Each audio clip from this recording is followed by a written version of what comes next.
ગુજરાતનું ગોંડલ છેલ્લા ઘણા સમયથી ચર્ચામાં આવ્યું છે અને આ જ ગોંડલનો સૌથી ચર્ચિત કેસ એટલે કે રાજકુમાર જાટ હત્યા કેસ। આ હત્યા કેસમાં આપણે ગઈકાલે જોયું હતું કે સમગ્ર ઘટનાની અંદર એક નવો વળાંક આવ્યો હતો અને જે ગણેશ ગોંડલ છે તે સુરેન્દ્રનગર જિલ્લા પોલીસ વડાની કચેરીએ પહોંચ્યા હતા અને હવે આ સમગ્ર મામલે પોલીસ દ્વારા મોટો ખુલાસો કરવામાં આવ્યો છે। વિગતે ચર્ચા કરીએ સમગ્ર વિષયની। નમસ્કાર, હું હંસિની અને તમે જોઈ રહ્યા છો નિર્ભય ન્યૂઝ।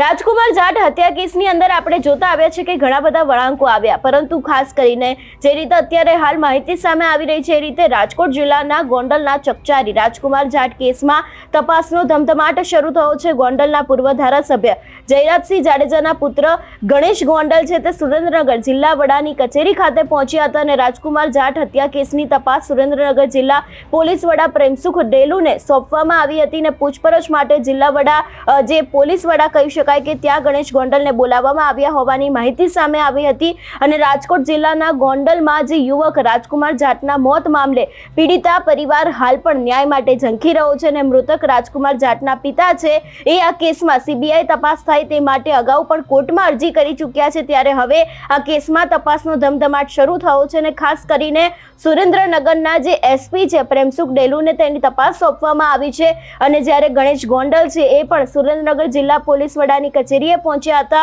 અને ખાસ કરીને આ કેસમાં તપાસ હેઠળ પૂછપરછ માટે જિલ્લા પોલીસ વડા દ્વારા ગણેશ ગોંડલને પૂછપરછ માટે બોલાવવામાં આવ્યા હોવાની શક્યતાઓ છે અને ગણેશ ગોંડલ પોતાના સમર્થકોના સાથે સુરેન્દ્રનગર જિલ્લા પોલીસ વડાની કચેરી ખાતે પહોંચ્યા હતા અને તપાસ અને પૂછપરછ મામલે આગામી સમયમાં વધુ વિગતો બહાર આવશે અને મોટા ખુલાસા થાય તેવી શક્યતાઓ અત્યારે હાલ જોવા મળી રહી છે। એ દ્રશ્યો ઉપર નજર કરીને બાદ પોલીસ દ્વારા શું કહેવામાં આવ્યું છે તે પણ સાંભળીએ।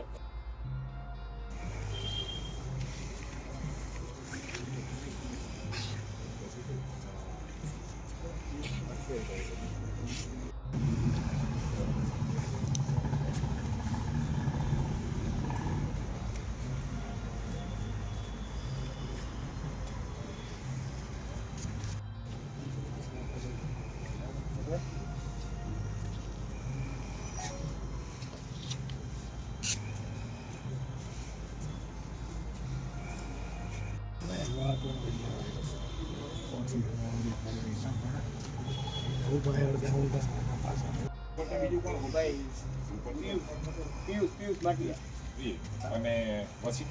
ઈ તો આઉટ ઓફ ગુજરાત છે, જે હાજર નથી, બે જણ બે હાજર હતા તો ઇન્ડિયામાં ઇન્ડિયામાં એ ક્યારે આવશે? એ બે ત્રણ દિવસ જેવું થાય તો ભૂપત અને બીજું કોણ બોલતું? પિયુષ બેવને બોલે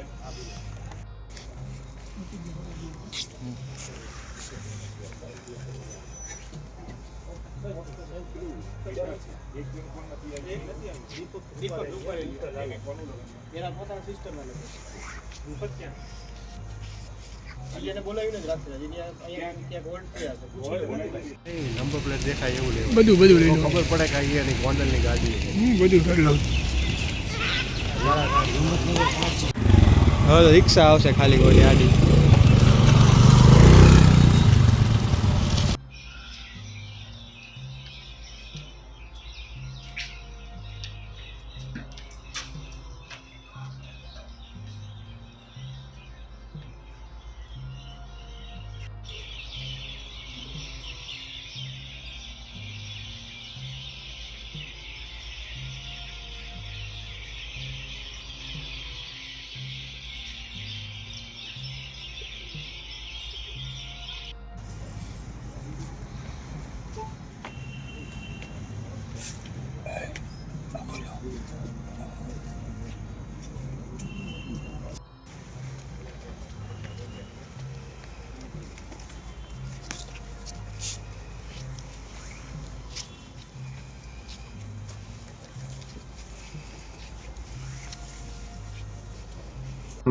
જે રાજકુમાર જાટના કેસ છે અને માનનીય હાઈકોર્ટ તરફથી અમને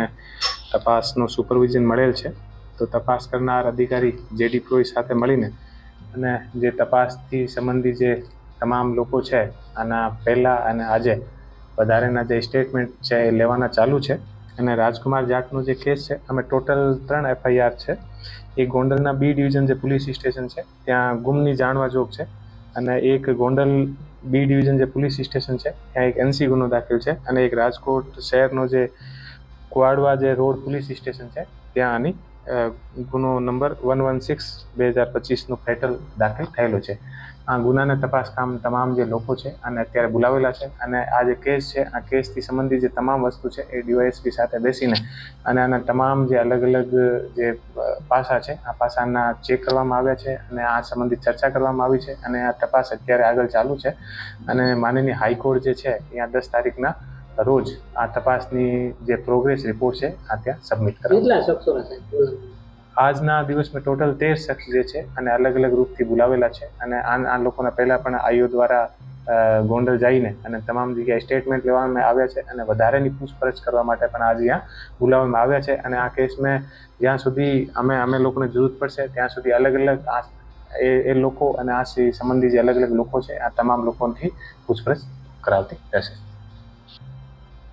એટલે ખાસ કરીને હવે ક્યાંક ને ક્યાંક આગામી સમયમાં મોટા ખુલાસા થઈ શકે છે એવી શક્યતાઓ લાગી રહી છે. અને જે રીતે ગણેશ ગોંડલ છે એ ત્યાં પહોંચ્યા હતા તેમના સમર્થકોની સાથે, ને ખાસ કરીને હવે જ્યારે પ્રેમસુખ ડેલુ છે એ પણ તપાસનો ધમધમાટ શરૂ કરવામાં આવ્યો છે. પરિવાર હજી સુધી ન્યાય માટે ઝંખી રહ્યો છે, ન્યાય મળ્યો નથી ને ખાસ કરીને પરિવાર દ્વારા પણ સીબીઆઈ તપાસની માંગ કરવામાં આવી હતી અને હવે જોવાનું રહેશે કે જે રીતે ફરી એક વખત તપાસનો ધમધમાટ શરૂ કરવામાં આવ્યો છે તો હવે કોઈ આ કેસની અંદર નવાજૂની અથવા તો પછી ખુલાસા થશે કે કેમ? તમારું શું માનવું છે આ વિષયને લઈને અમને કમેન્ટ કરીને ચોક્કસથી જણાવજો. તેની સાથે અમારી ચેનલ નિર્ભય ન્યૂઝને લાઈક, શેર અને સબસ્ક્રાઇબ કરવાનું ભૂલશો નહીં. નમસ્કાર.